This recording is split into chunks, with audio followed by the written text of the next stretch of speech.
Já estamos ao vivo, Ana. Tá. Boa noite a todos. Sejam todos bem-vindos, tanto pelo Zoom como pelo nosso canal do Facebook. É a primeira vez que nós estamos transmitindo simultaneamente essa palestra de hoje, com um tema bem específico para a nossa atualidade, que é a depressão. E me chamo Ana Paola, e nós vamos hoje estudar juntos, refletir um pouco sobre a questão da depressão na visão espírita. E a primeira questão que eu trago para vocês é o que a gente vai estudar aqui, o que a gente vai refletir hoje. Nós vamos refletir sobre a diferença que existe entre uma depressão normal, é tida, né, como depressão normal, e aquela relacionada à questão da doença, né, da psiquiatria, da psicologia. E quais são os subsídios que o espiritismo pode nos auxiliar nessa questão, né? Porque a gente sabe que sofrer é um movimento nosso, humano. Nós sofremos por muitas questões. E essas questões, muitas das vezes, estão ligadas às questões das nossas reencarnações passadas, dos nossos sentimentos e sensações que vamos trazer para esta nossa vivência. Então, para iniciar, eu queria trazer um pouquinho sobre o que é saúde e o que é felicidade. Mas por que dentro da depressão? Né? A gente precisa entender um pouquinho sobre saúde para a gente poder entender sobre depressão. Então, segundo a Organização Mundial de Saúde, saúde é um completo estado de bem-estar físico, mental, social e espiritual. Então, nós temos que estar bem, nós temos que estar tranquilos em cada área, porque a psicologia, ela também entende o ser como um ser biossocio-psico-espiritual. E é muito importante porque isso nos facilita o entendimento a nível espiritual. Porque a gente está aqui nessa encarnação, mas nós temos uma história muito grande dos nossos passados, das nossas encarnações passadas. A felicidade faz parte dessa definição de saúde. A gente precisa entender que a felicidade é estar bem com a gente e com os outros. Só que tudo bem quando a gente também não está bem, porque isso faz parte do nosso dia a dia, faz parte do mundo que a gente vive hoje. Então, aí a gente começa a pensar nesse estado de tristeza natural nossa. Porque a gente tem momentos que a gente está assim, a pandemia nos trouxe, nos agravou esse sentimento de tristeza, de insegurança, de não saber o que vai vir. E isso mexe com o nosso estado, mas tudo bem, a gente vai passando por isso, a gente vai trabalhando as nossas limitações, os nossos fracassos, as nossas inseguranças, e isso faz parte também de momentos do nosso dia a dia, da nossa felicidade. Então, por isso, eu trouxe aqui para que a gente pense que felicidade não é aquela campanha da margarina que a gente vê na televisão. Felicidade tem os nossos altos e os nossos baixos. Tem dias que a gente não vai estar bem, mas vai ter dias que a gente também vai acordar bem. E isso, essa oscilação, faz parte do nosso crescimento. Então, qual é a diferença?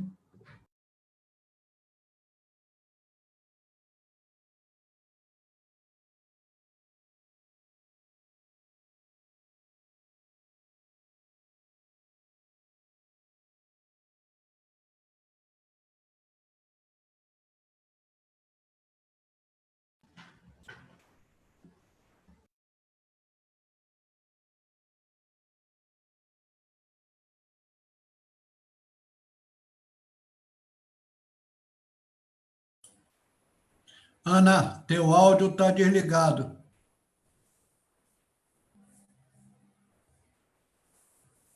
Está sem áudio. E agora? Ah, voltou, parou de novo. Fala. Tá escutando? Tá, agora sim. Volta para a gente um pouquinho o início desse slide aí da tristeza, que era onde você estava. Tá, eu vou voltar. O que é importante que a gente entenda, né? Essa diferença dessa tristeza para a depressão, porque tristeza todos nós temos. Tristeza vai acontecer quando a gente passa, por exemplo, por esse momento de pandemia, onde a gente não pode assistir a nossa palestra pública pessoalmente na nossa casa. Isso nos deixa triste, mas ela não nos paralisa, porque a gente buscou outros meios de que a gente pudesse ficar na nossa casa espírita. Então, a tristeza, ela não vai nos imobilizar. A gente vai falar dos nossos sentimentos, a gente vai entender que algo aconteceu, nós estamos limitados, nós não podemos mais abraçar as pessoas, beijar, tocar, às vezes dar aquele abraço caloroso. Então a gente entende isso. É uma reação normal. Tem pessoas que nesse momento estão afastadas do seu trabalho. Tem pessoas que não estão mais trabalhando por causa da pandemia. Então isso acontece, é uma tristeza. Agora, a depressão, ela é diferente, porque ela nos imobiliza. A gente não consegue se movimentar.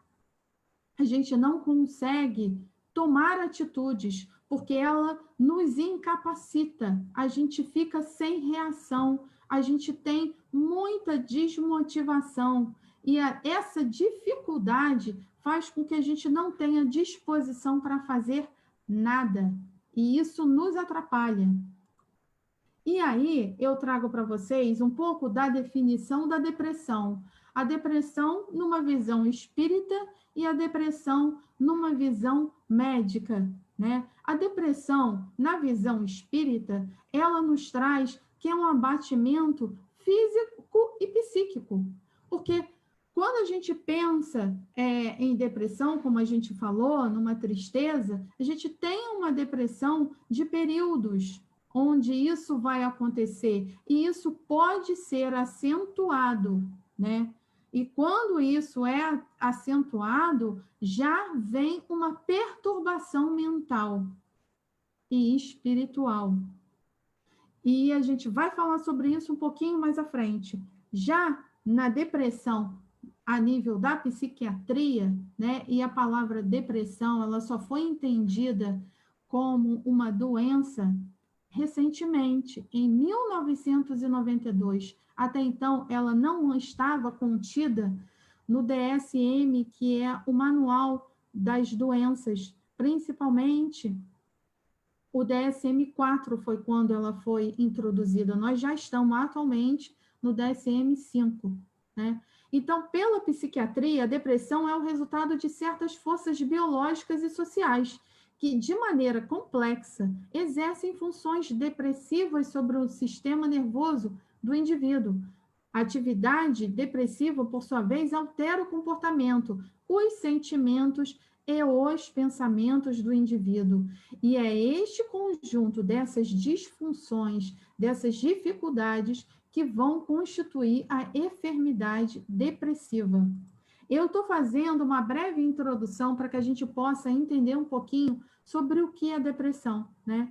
E trouxe alguns dados que hoje, com a pandemia, tem aumentado cada vez mais. Então, a depressão, ela afeta mais as mulheres do que os homens.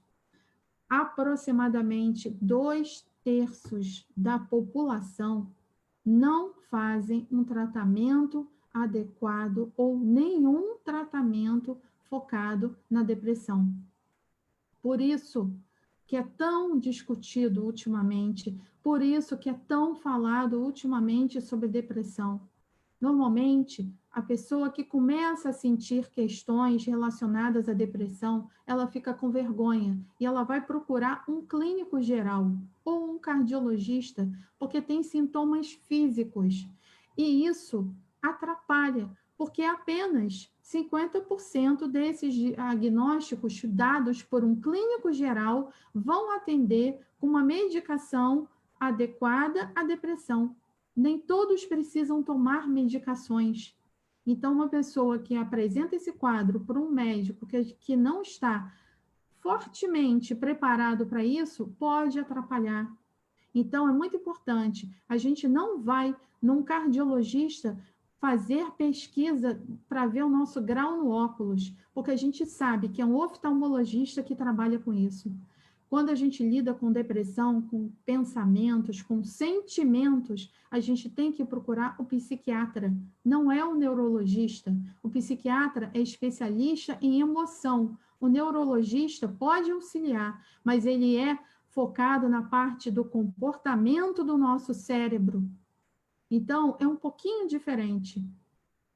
A maioria desses pacientes que não são tratados, eles causam um sentimento de dor, sofrimento tão grande que podem levar ao suicídio.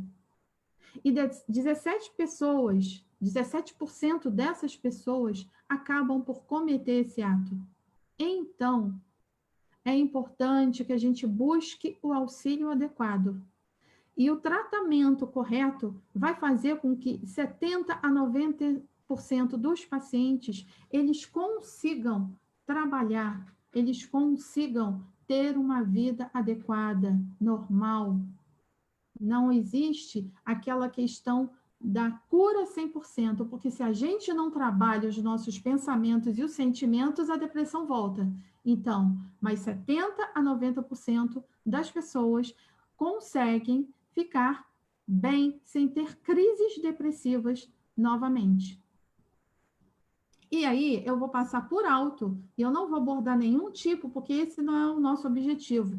Mas hoje, os tipos mais comuns de depressão é o transtorno depressivo maior, é o mais grave de todos relacionados à depressão, quando a gente falou ali da depressão voltada para a medicina, né? No DSM-5, é o transtorno depressivo maior, porque ele leva ao suicídio. Tem o transtorno disruptivo do humor, são aquelas pessoas que têm explosões de raiva e irritação. Hoje, a TPM também está relacionada à depressão, quando ela é fora do nosso controle normal do que é uma TPM. A distimia é uma depressão focada mais no mau humor e tem a depressão pelo uso de drogas. Existem depressões temporárias por situações que podem acontecer. Por exemplo, este momento de pandemia nos traz uma depressão temporária por situações que vão fazer com que a gente trabalhe o medo, a insegurança e o luto. É um momento temporário, onde vários casos vão aumentar relacionados à depressão. Não é à toa que a gente fala sobre isso aqui hoje, né? Então, existe a depressão temporária causada por um acidente, por afastamento de trabalho, por lutos, por uma questão relacionada a términos de relacionamento, uma depressão pós-parto, uma depressão por causa de um aborto. Então, são depressões que acontecem. Muitas vezes a gente precisa de um acompanhamento médico e psicológico, mas ela, à medida que a gente trabalha, ela vai passando. Graus de depressão, isso vai variar. É de uma forma crônica ou de uma forma aguda. O que é uma forma crônica? Ela se torna mais permanente. Uma forma aguda, ela é mais temporária, tá? Então, aqui, o objetivo é que a gente entenda um pouquinho desse perfil do depressivo, porque em alguns momentos nós, cada um de nós que está escutando esse estudo, essa palestra, vai se sentir, vai se identificar com essas questões. E é normal que a gente se identifique, porque em algum momento a gente passa por esse momento de tristeza. Então, normalmente, a pessoa que começa a ter sintomas de depressão, ela tem uma aparência triste, uma aparência abatida. Normalmente, no consultório, quando chega alguém com esse diagnóstico de depressão, a gente costuma olhar a testa, essa parte, se ela é muito marcada, se a gente franze muito a nossa testa, isso gera um sintoma de preocupação. É quando a nossa mente se preocupa demais. E aí a gente se preocupa com questões físicas, com questões emocionais. Então, isso é um dos indícios que a gente pode ver o quanto o grau de depressão está manifestando na pessoa. Acontece um desinteresse por quase tudo, não tem concentração. Existem momentos onde a pessoa quer ficar muito sentada, olhando para o nada, ou olhando no computador, ou mexendo no celular, ou deitada. Existem movimentos de fala que se tornam mais lentos. O próprio movimento do braço, o caminhar se torna mais lento, porque isso causa uma fadiga emocional. E isso também tem a ver com o cortisol, que o nosso organismo libera quando a gente está sob o estado de tensão, sobre tristeza. E a insônia também faz com que a gente libere esse cortisol, que é um hormônio natural do nosso corpo. Então, a pessoa ou ela não dorme, não consegue dormir, ou ela dorme em demasia, que é a hipersonia. Existem sensações de culpa, de desvalorização, de diminuição da capacidade de pensar e chegando ao grau máximo, que é a vontade de morrer. Então, a gente pode perceber que em algum momento da nossa vida, ou especificamente nesse momento de pandemia, a gente passa por alguma dessas questões aqui. Mas isso é normal. E aí, agora sim, a gente vai começar a pensar um pouco sobre a questão do espiritismo. E eu vou trazer especificamente mais aqui do Pentateuco, que são as obras básicas. Eu vou falar mais sobre o Livro dos Espíritos e sobre o Evangelho segundo o Espiritismo. A depressão, a melancolia, ela faz parte de cada um desses livros. Em algum momento, isso vai ser colocado. Mas hoje, nós vamos nos ater mais a esses dois.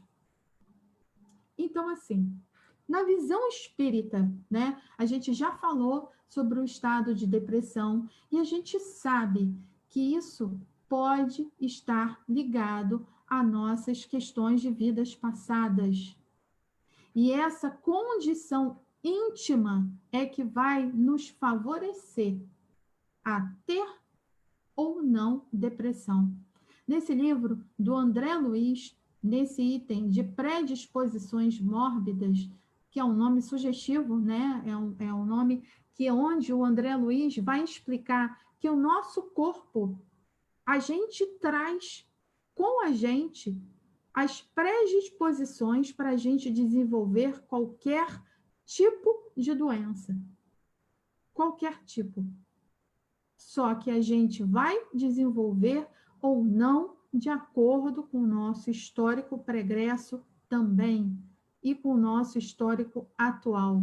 Então, é muito importante que a gente pense sobre isso. O que a gente cria para a gente e o que a gente não cria. Aonde a gente coloca o nosso pensamento? No lado mais positivo ou no lado mais negativo?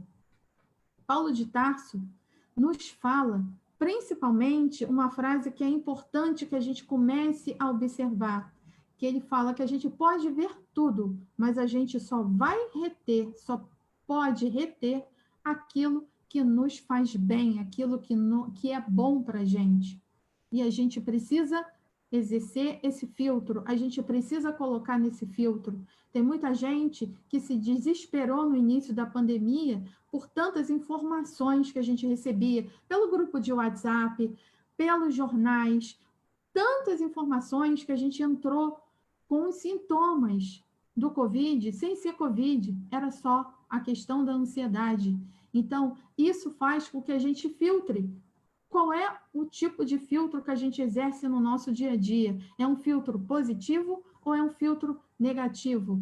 A televisão, os meios de comunicação, eles têm a opção de fazer o filtro positivo ou negativo, mas a escolha é nossa se a gente se a gente coloca na sintonia com eles. Então a gente pode escolher ver um canal onde só fala de desgraça, onde só fala de morte, e a gente pode escolher um canal onde a gente vê questões positivas. A internet está muito ligada a isso, porque a gente escolhe para onde a gente vai. E o Google é tão nosso amigo que, à medida que a gente vai pesquisando os sites e as páginas, ele vai nos mostrando páginas parecidas. Então, se no seu canal do Google só está aparecendo questões mais focadas em coisas negativas, será que você está pesquisando legal?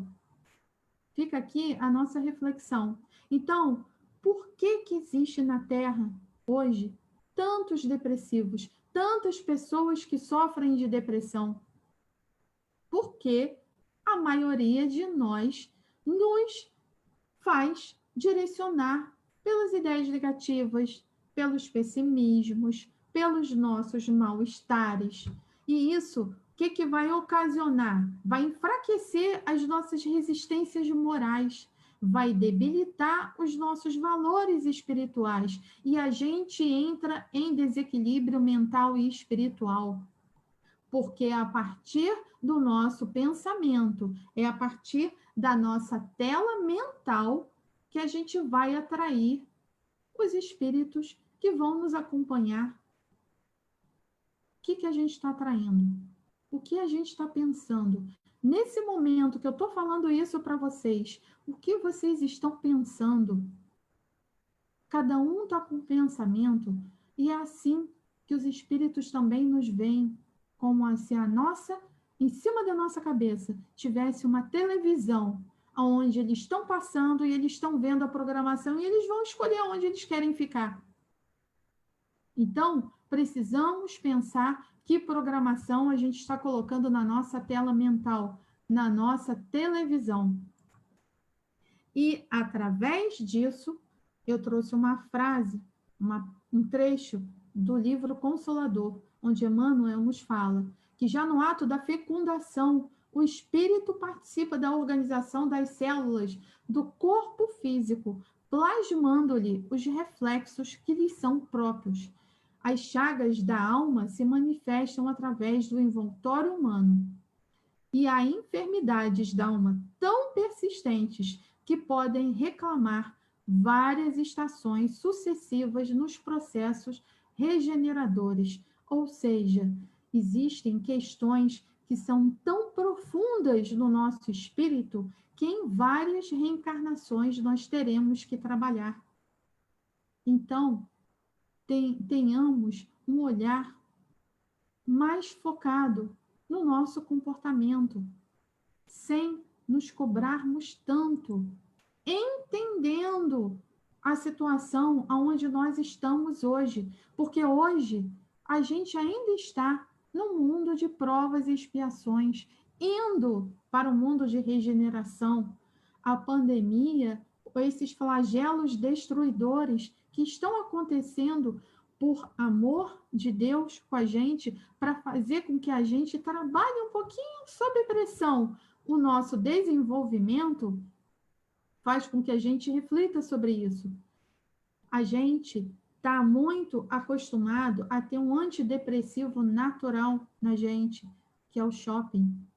O shopping se torna o nosso antidepressivo, porque qualquer problema que a gente tem, eu vou para o shopping, eu vou distrair minha cabeça, eu vou comprar, eu vou consumir, eu vou comer. Então, a gente vive suprindo essas necessidades orgânicas e materiais, desatentos às nossas questões espirituais, aos nossos valores morais. Então, o que acontece? Com isso, nós estamos alimentando a nossa imaturidade espiritual, o nosso egoísmo, o nosso comportamento materialista. Quem aqui não ficou incomodado de não poder sair para ir ao shopping, que era um momento de distração? É só a gente ver, agora que foi aberto recentemente o shopping, as filas que foram feitas na entrada do shopping no primeiro dia de abertura. Qual é a nossa necessidade? Por que essa ânsia em entrar num shopping? O que isso nos traz?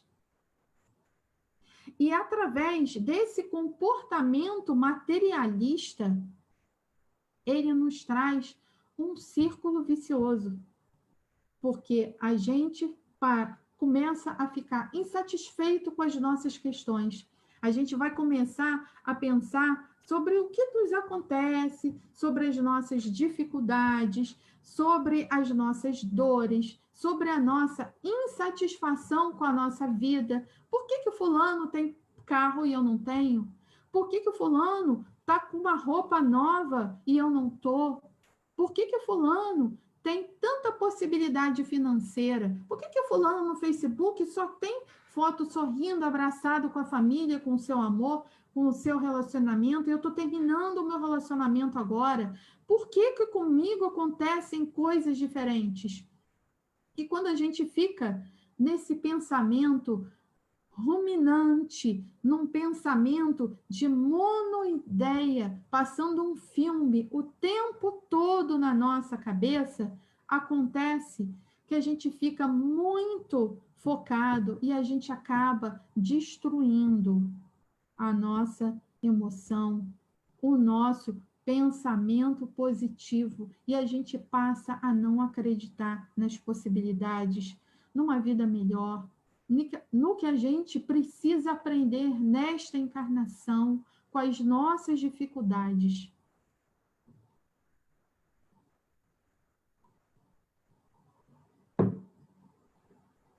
Então, surge o sentimento de perda também. Olha, vocês me desculpem beber água, mas eu estou o dia inteiro falando, né? Acontece atendimento online, hoje tudo é online. Então, em algum momento, eu vou dar uma paradinha para beber uma água, molhar a garganta e a gente volta a falar. Então, assim, acontecem os sentimentos de perda. E, principalmente, essa perda, ela nos traz sentimentos tristes. Hoje, a gente está vivendo esse momento, né, das mortes coletivas, das mortes pelo Covid, sem a gente entender, às vezes, até como a pessoa contraiu, como a pessoa pegou, as nossas dificuldades em relação aos nossos status sociais, a perda financeira, a economia, onde é muito divulgado, a economia está em crise, a economia está passando por dificuldades. Como então eu vou conseguir um novo emprego? Como então eu vou conseguir continuar a alimentar a minha família? Eu, membro, eu, pessoa responsável por manter 5, 6 pessoas dentro de casa, como é que eu vou conseguir conviver com as pessoas? Às vezes, hoje, e esse isolamento aflorou também a nossa dificuldade de se relacionar com os membros da família, com as pessoas com quem a gente está convivendo, com o nosso marido, com o nosso esposo, com o nosso filho, com o nosso pai já idoso. Então, tudo isso faz com que a gente se sinta mal, se sinta triste, se sinta com um sentimento de perda. E essa perda, ela se decorre, ela vem de um apego. E que apego? Apego a quê?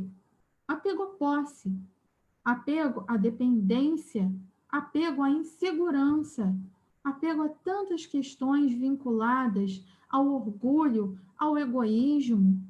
E lá no Livro dos Espíritos, o Kardec pergunta isso. Dentre os vícios, qual o que se pode considerar radical? E eu aqui faço uma observação que eu não coloquei a resposta inteira. Eu coloquei fragmentos dessa resposta. Leiam essa resposta completa, que ela é muito mais explicativa. Mas para hoje, é importante que a gente entenda que o maior vício, o maior radical de todos os nossos vícios, de todos os nossos problemas, está em torno do egoísmo. Daí deriva todo o mal. É uma verdadeira chaga para a sociedade, porque ela neutraliza todas as outras qualidades, porque a gente não enxerga as outras qualidades. E ela não é compatível com a lei de justiça, amor e caridade, que é a verdadeira. Então, esses sentimentos de culpa, como é que a gente pode tratar isso? E aonde isso está colocado? Lá no Livro dos Espíritos, nas leis morais. A gente precisa entender o que acontece do nosso relacionamento com Deus, o nosso relacionamento conosco mesmo e o nosso relacionamento com os nossos semelhantes. A gente trabalha com isso o tempo todo, a gente convive numa sociedade, a gente convive com as nossas questões pessoais. Então, todas essas questões aonde a gente vai entender como isso funciona, está nesse capítulo, na terceira parte do Livro dos Espíritos, nas leis morais. E ela vai nos auxiliar a trazer as respostas que a gente precisa, porque essas respostas estão dentro de cada um de nós, na nossa consciência.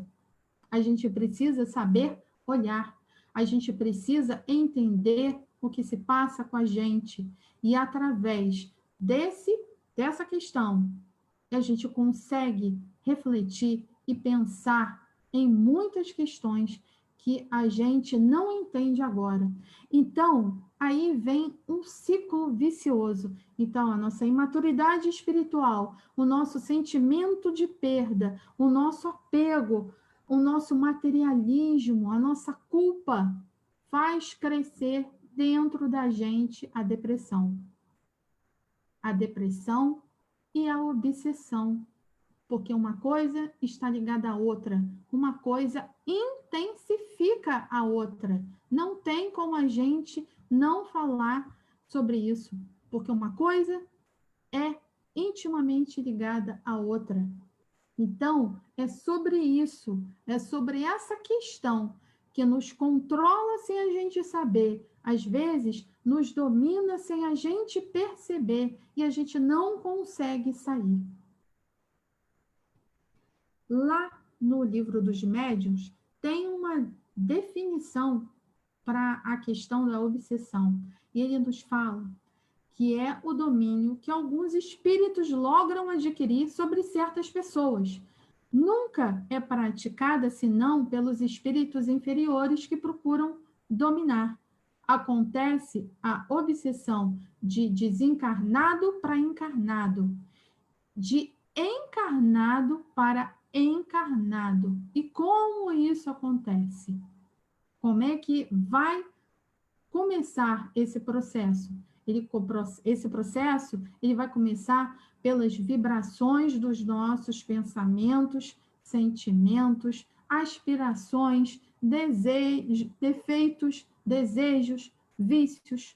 Eles atraem e permitem a aproximação de espíritos que sintonizam conosco, espíritos afins, porque a gente pensa que espíritos afins são só espíritos positivos. A gente pode se afinizar com um espírito não muito evoluído pelos nossos vícios, por exemplo.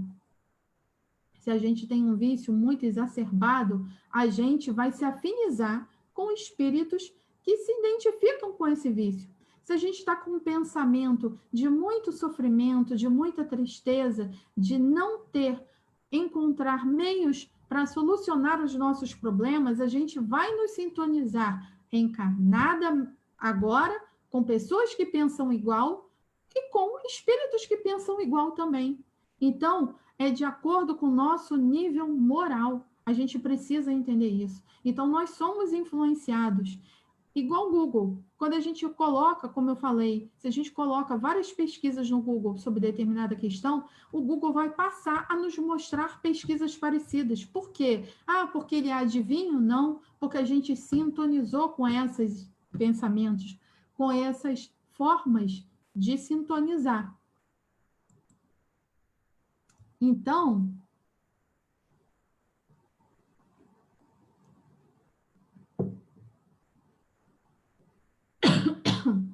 esse momento é um momento que a gente tem que refletir muito sobre o que está acontecendo ao nosso redor, sobre o que a gente está pensando. Qual é a nossa predisposição hoje? É olhar para aquilo que nos faz bem, buscar soluções ou ficar ruminando pensamentos, ruminando sentimentos? Uma das principais causas, tanto a nível da psicologia, quanto a nível espiritual, na visão espírita, são duas questões. Uma delas está ligada diretamente à nossa insatisfação com a nossa vida. E aí, ligada ao nosso materialismo. A insatisfação com como nós estamos hoje. E a outra questão é a nossa culpa. Culpa por não termos o que a gente imagina que para a gente é bom. Culpa pelo que os outros fizeram com a gente. Culpa por situações que a gente não conseguiu controlar e aconteceram. E quando a gente pensa nisso, vem sempre uma palavra que a gente precisa entender sobre essa palavra. Ressentimento. Se a gente botasse uma definição para ressentimento, a gente ia ver que é sentir novamente. Sabe quando passa um filme na nossa cabeça? Por exemplo, quando a gente perde uma pessoa e a gente fica pensando, por que que isso aconteceu? E agora, o que que eu vou fazer da minha vida? Por que que foi com ela? Por que que foi com ela e não foi com outra pessoa? Por que que aconteceu dessa forma? Por quê? Por quê? Por quê? A gente está sempre revivendo o mesmo filme. A gente está repassando uma ideia específica, uma ideia que a gente chama de monoideia. É uma ideia única, então a gente passa esse filme direto na nossa cabeça o tempo todo. Então a gente acorda pensando, a gente passa o dia pensando nessa situação, a gente passa a noite pensando nessa situação e às vezes não consegue dormir por causa disso. Então, a gente precisa entender que tipo de sintonia a gente está buscando nesse momento, porque a obsessão acontece dessa forma, através da nossa sintonia. Então, é um momento favorável que aquele espírito fica focando, esperando das nossas vidas passadas, espíritos que não gostaram da gente agora, espíritos que viram neste momento que nós estamos fragilizados e nos afinizaram conosco. Então, nós precisamos entender que isso acontece com muitas pessoas. E quais são os efeitos? E aí, por isso que a gente tem que trazer isso relacionado também à depressão, porque é muito parecido, porque a gente não consegue ficar alegre. A nossa vontade de fazer as coisas, ela vai enfraquecer, os nossos pensamentos ficam mais deprimidos. A gente não consegue parar para ler uma página, a gente não consegue fazer uma oração. A gente acha que está acontecendo alguma coisa muito grave com a gente chora o tempo todo, a gente fica irritado, a gente tem crise de ansiedade e a gente tem depressão. Olha como é parecido. E a que ponto a gente está criando isso para a gente ou isso é uma coisa que acabou, que se desenvolveu na gente? A gente precisa tomar muito cuidado com essa questão. Mas para tudo existe solução. A gente precisa entender que a solução está dentro de cada um de nós. A solução do nosso pensamento, porque é através do nosso pensamento que a gente vai irradiar as ondas para modificar, para que a gente coloque numa outra sintonia. É fácil? Não, não é. É uma dor profunda. É uma dor que nos paralisa? Sim, mas a gente precisa e a gente tem possibilidades de modificar isso. Rápido? Não, a gente não pode ser imediatista. É um processo. É um processo que a gente tem que aprender a lidar. É um processo que aos poucos vão acontecendo. José Carlos de Lucas é um escritor espírita que, no livro O Médico Jesus, ele fala de trazer a dor como nossa amiga, como aquela dor que vem fazer uma visita. E quando ela vem para fazer uma visita, a gente recebe, a gente para escutar, a gente cuida, mas ela vai embora. E é assim que a gente tem que pensar. A dor, ela nos traz aprendizado. A dor nos traz o crescimento, porque se não é pela dor, a gente tem autonomia e evolução para que a gente possa crescer sem ser pela dor? Será que a dor não está nos trazendo ensinamentos importantes e nos faz modificar? Em nenhum momento aqui a gente está falando que a dor precisa vir para que a gente cresça. Mas a dor nos traz um aprendizado. Qual é o seu aprendizado? O que você pode trazer como aprendizado para você nesse momento com a dor que lhe é particular? Porque cada dor é única, cada um de vocês sente uma dor e a gente se identifica pelas situações parecidas, mas internamente é você com você mesmo. E isso é difícil, isso é complicado da gente conseguir entender. E é por isso que a gente busca essa solução no Espiritismo, porque tem resposta. A gente consegue entender. Ninguém aqui vai falar coisas se a gente não tem a certeza do que isso acontece. Todos nós passamos por problemas, todos nós temos as nossas dificuldades diárias. O que nós precisamos aprender com elas? Então, através do nosso pensamento, a gente pode começar a mudar a nossa sintonia. A gente pode começar a fazer a nossa melhora íntima, avaliando como está o nosso dia. O que você pensa? Como está a sua ruminação, o seu diálogo mental com você mesmo? Como está isso? Como você é com você? Você é o seu maior carrasco? Aquela pessoa que culpa a tudo? Que se cobra demais? Ou você é uma pessoa que entende, que trabalha a resiliência? Nós precisamos trabalhar com isso. Nós precisamos buscar os meios, as possibilidades, porque tudo é uma questão de possibilidade. Um pouco a cada dia, mas a gente não pode ficar estagnado.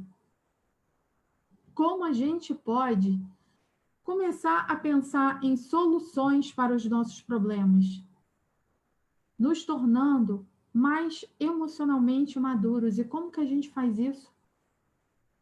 Refletindo sobre a reencarnação, entendendo que nós não temos somente essa vida, nós não somos responsáveis somente por essa vida, nós temos uma história pregressa e essa história vai falar muito sobre o que a gente sofre hoje, sobre o que a gente precisa aprender hoje, agora, nesta encarnação.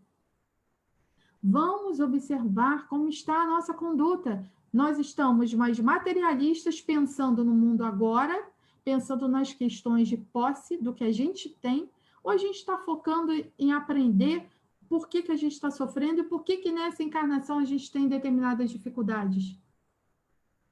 A gente está estudando, a gente está assistindo palestra. Hoje, atualmente, palestra pública, online, a gente está tendo. A nossa casa disponibiliza 2 dias para palestra pública, segundas e quartas-feiras. Se a gente não pode assistir na segunda, vamos assistir na quarta. A gente tem possibilidade de nos programar para fazer esse tipo de rotina na nossa vida. E aí, acontece o nosso problema. A gente tem problema. A gente não pode resolver nossos problemas quando a gente está nervoso, aflito, a gente precisa respirar, dar uma pausa e falar assim, bom, por onde eu vou começar? Deixa eu entender o que está acontecendo comigo. O que eu posso fazer de possível que está ao meu alcance hoje? Eu posso fazer uma prece. Então, eu vou fazer uma prece. Eu não sei fazer prece. No Evangelho, temos um capítulo específico sobre prece. Temos vários vídeos de vários autores hoje no movimento espírita que falam sobre isso. Tem palestras, tem várias situações que a gente pode focar nisso. Não podemos ir presencialmente ao nosso centro espírita, mas nós estamos conectados nele assistindo a palestra, como se fosse uma teia em cada um de nós agora. Nós estamos conectados, sim, à União Espírita Dr. Bezerra de Menezes através desta palestra. Todos nós estamos recebendo o benefício também, espiritualmente falando. Precisamos, sim, entender esse processo. E aí, aqui eu coloquei as formas para que a gente busque essa nossa melhora, busque organizar o nosso pensamento, que às vezes é difícil nesse momento, a gente viu sobre isso. Então, o passe, quando voltarmos, ele vai nos auxiliar no equilíbrio das nossas emoções. Água fluidificada. E a gente pode fazer isso numa palestra online. Claro que a gente vai, ao longo do tempo, assistindo as palestras, a gente coloca um copo com água. Tenha certeza que essa água vai ser fluidificada para o nosso bem. A gente não precisa estar lá fisicamente. Pela palestra pública online, a gente pode colocar nossa garrafa, o nosso copo com água e a gente vai receber a fluidificação necessária. A gente tem estudos, a gente tem grupos de estudos na Casa Espírita, na terça, na quinta, no sábado. Se a gente não pode num dia, a gente pode no outro, em horários de terças e quintas são à noite, e no sábado é à tarde. À tarde, às 18 horas, mas é à tarde. A gente pode se adequar, se durante a semana a gente trabalha, sábado a gente está livre, a gente pode frequentar, a gente pode assistir às palestras, aos estudos, a gente pode buscar através da oração o nosso encontro com Jesus, que está de braços abertos nos esperando. A reunião pública, que hoje está online, também nos auxilia e nos traz reflexões sobre atitudes possíveis para que a gente possa entender o que está acontecendo com a gente. E aqui eu deixo com vocês essa imagem, uma imagem que nos fala profundamente e nos toca o coração, principalmente dos jovens que estão assistindo aqui, porque os jovens são imediatistas. Jovens querem o aqui e agora, querem resolver o problema. A gente, com a idade, a gente acaba relevando, deixando para lá, ou pensando mais nesse problema mais vezes. Mas os jovens precisam resolver na hora. E muitas vezes se sentem sozinhos, incompreendidos. E aqui está a imagem que cada um de nós pode ter em qualquer momento da nossa aflição. É Jesus nos amparando, é Jesus nos acalmando, acalmando através de um movimento nosso, acalmando através do nosso processo. Porque para tudo, tem um porquê. A dor vai nos auxiliar no nosso crescimento. Quando a gente fala no Evangelho que a gente não precisa se afligir para que a gente, com os nossos sofrimentos, que Jesus está conosco, principalmente no capítulo 5, no capítulo 6 do Evangelho, lá tem, no capítulo 5 tem todas as questões relacionadas ao nosso sofrimento no mundo. As questões emocionais, as questões financeiras, as questões familiares, está tudo lá. A gente sabe que tem esse propósito. Só que a gente esquece porque a gente quer a resposta na mão, rápida. E não tem resposta na mão, tem o nosso movimento de encontrar a resposta. Esse é o movimento, porque quando a gente caminha com Jesus olhando para a gente. A gente sabe que a prece vai resolver nosso problema? Não, mas ela vai auxiliar profundamente o nosso problema. Ela vai nos fazer nos libertar, nos sentir mais leve em relação e tomar, às vezes, em inspiração, a orientação do alto, através de tomar as decisões adequadas, buscar uma ajuda. Essa oração não vai tirar a dor, porque, como a gente já falou, e a gente percebeu isso, a gente não precisa, a gente não tem como passar sem a gente passar por algum sofrimento, por alguma prova, porque faz parte, é necessário para o nosso aprendizado, para a nossa evolução. Mas a prece vai nos auxiliar profundamente em relação ao nosso pensamento, à nossa sintonia, porque existe uma conexão que a prece faz com a espiritualidade amiga, com o nosso mentor espiritual, porque nos momentos mais difíceis é com eles que nós estamos juntos. Então, trouxe aqui um pequeno trecho de um salmo, o Salmo 139, um salmo tão bonito, que a gente tem conhecimento do Evangelho, para que a gente possa refletir um pouco sobre isso. E ele fala assim: Senhor, tu me sondas e me conheces, sabes quando me sento e quando me levanto. De longe percebes os meus pensamentos. Sabes muito bem quando trabalho e quando descanso. Todos os meus caminhos te são bem conhecidos. Antes mesmo que a palavra me chegue à língua, tu já a conheces inteiramente, Senhor. Olha que coisa boa, ele sabe tudo que a gente está passando. Então, que a gente consiga visualizar aquele Jesus daquela imagem, nos acalentando, nos colocando, colocando a mão no nosso ombro, falando: eu estou com vocês. E continua: tu me cercas por trás, pela frente, e pões a mão sobre mim. Tal conhecimento é maravilhoso demais, está além do meu alcance, é tão elevado que eu não posso atingir. A gente não compreende o amor de Jesus por nós, mas ele é tamanho que ele abraça a cada um de nós nesse momento. Então, para onde eu poderia escapar do teu espírito? Para onde eu poderia fugir da sua presença? Se eu subir aos céus, lá está. Se eu fizer a minha cama na sepultura, também lá estás. Se eu subir com as asas da alvorada e morar na extremidade do mar, mesmo ali a tua mão direita me guiará e me sustentará. Mesmo que eu dissesse que as trevas me encobrirão, que a luz se tornará noite no meu redor, verei que nem as trevas são escuras para ti. A noite brilha como o dia, pois para ti as trevas são luz, e através da oração essa luz se irradia entre a gente. Tu criaste o íntimo do meu ser, me teceste no ventre da minha mãe. Eu te louvo porque me fizeste de modo especial e admirável. Tuas são as obras maravilhosas, disso tenho plena certeza.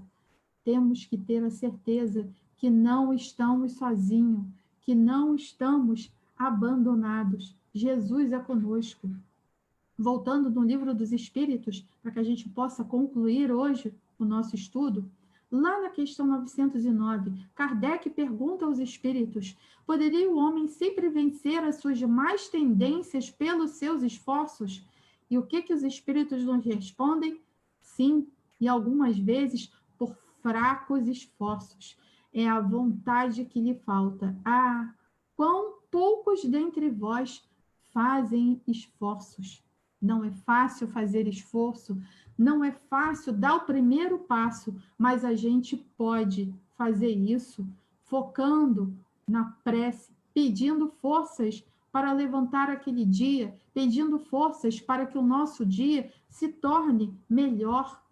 para que a gente tire o cortisol do nosso corpo através dos nossos pensamentos negativos, através do nosso desânimo, da nossa tristeza e colocando os hormônios positivos no nosso corpo, que é a dopamina, a serotonina, a ocitocina e a endorfina, que eu coloco aqui como dose, é a nossa dose diária de felicidade, com movimentos simples, com questões que nós podemos fazer hoje dentro de casa.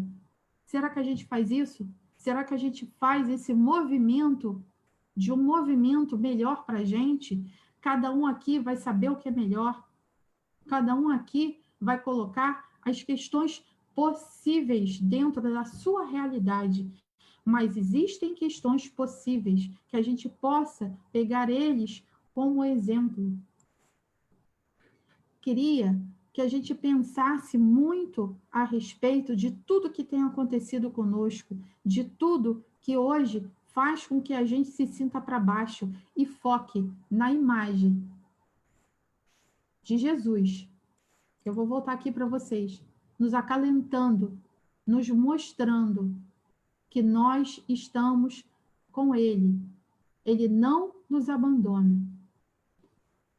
Que todos possam receber as bênçãos de Deus neste momento, agradecendo a todos o nosso estudo, o nosso pensamento. Muito obrigado a todos que estão presentes hoje nesse estudo.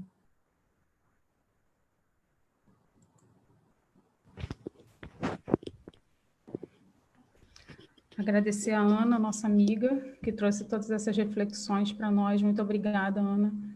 E todas as palavras que você nos trouxe fique na nossa mente, não só hoje, mas durante todos esses dias, para nos ajudar nessa caminhada. Nossa amiga Patrícia vai fazer a nossa prece agora, a nossa prece de encerramento. Luciene, por Oi, favor. João. Oi, Ronaldo. Vamos fazer os avisos da próxima reunião. Antes da prece, É, você pode fazer, por favor? posso. No mês de agosto, que inicia na próxima semana, a nossa casa, em homenagem ao patrono, Dr. Bezerra de Menezes, que nasceu no dia 29 de agosto, optou por fazer estudo do livro Sexo e Obsessão, em que tem grande atuação de Bezerra de Menezes. Então, nós vamos estudar alguns capítulos em todo esse mês de agosto, desse livro, Sexo e Obsessão. Nós vamos começar no dia 3 com o tema Sexo e Obsessão. Vai da página 9 à página 16. O expositor é o nosso querido amigo José Orlando Ramos. Na quarta-feira, nós temos como tema, na quarta-feira, dia 5, nós temos como tema Compromissos Iluminativos. E o expositor, que está aí sempre brindando as nossas reuniões, é o Frederico Mantuano. Nós queremos lembrar aos companheiros que nós já enviamos via WhatsApp para os diversos grupos nós enviamos para os diversos grupos do WhatsApp o nosso informativo de agosto.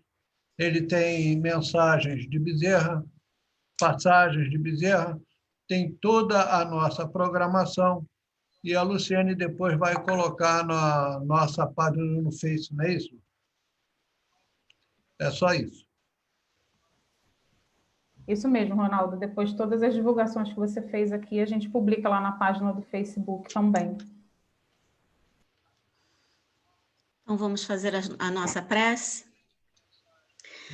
Vamos, nesse momento, visualizar Jesus, como a Ana colocou naquela linda imagem, ao nosso lado, colocando a mão no nosso ombro. E nesse momento em que sentimos Jesus tão próximo de cada um de nós, com a sua presença cheia de paz e de amor, nos sentimos inundados de felicidade, de alegria, de renovação de esperanças. E podemos falar assim: amigo Jesus, quanto te agradecemos, Mestre, por essa possibilidade de estarmos confraternizando esses ensinamentos que provêm de ti, à luz da doutrina espírita.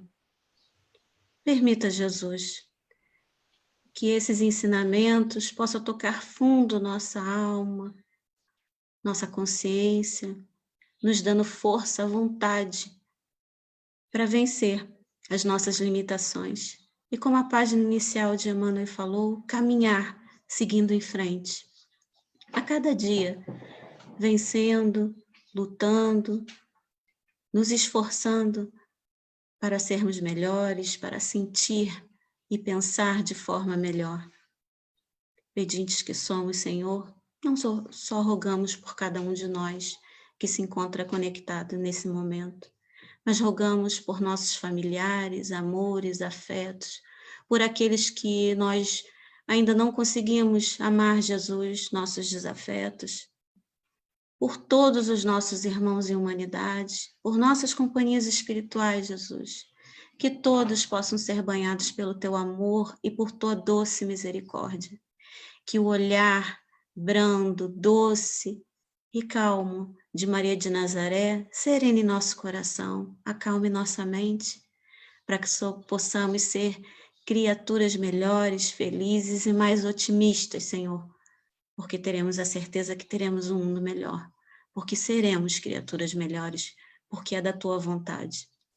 Em teu nome, Mestre, sobretudo em nome de Deus, nós damos por interrompida essa reunião com imensa gratidão, Jesus. Graças a Deus.